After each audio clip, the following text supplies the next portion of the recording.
So much of the current and trendy parenting advice you find on social media revolves around always finding a way to validate your child's emotions in the moment. This is your overall reminder that the vast majority of parenting advice that you find is simply not tailored towards kids and teens with ADHD and executive functioning difficulties. We can never forget that individuals with ADHD are a neurodiverse population. Their brain is different from individuals of the same age and same gender. It acts differently and it functions differently. The most noticeable difference that is going to affect you on a daily basis with a parent is the negative attention seeking, the conflict seeking. So the language, the attention, all the focus you give them during periods of dysregulation is going to feed into that dysregulation. And it's going to teach their brain that when they yell, when they scream, when they're rude, when they break something, all the focus and all the attention goes towards them and nothing else. So the first thing is this whole idea of having to validate your child's feelings really isn't based in that much research and evidence.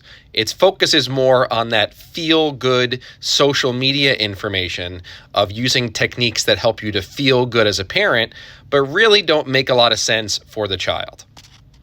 Let's look at what's really happening here. They are a child or a teen. They are a human being that is feeling a certain emotion. Nobody is questioning their emotions. No one's telling them they're not allowed to feel the way they're feeling. They're having the emotions. They're feeling them. It's real to them. They don't need your external validation that they're feeling those emotions. They're having them. They're real. You don't have to say anything to recognize that they're feeling that way.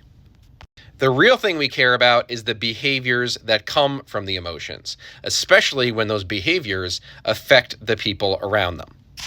This is why, by far, the most important thing in parenting, especially ADHD parenting, is those boundaries. And the most important boundary you can set with your child is that when they have those big emotions, which is fine, they then have those behaviors that come from the emotions. You as the parent set the boundary. I cannot engage with you until you are ready. When you show me you are ready, when you are back at baseline, when you are calm and you can have that engagement, then I can engage with you. That is the most important boundary to show there has to be 50-50 reciprocity in conversations.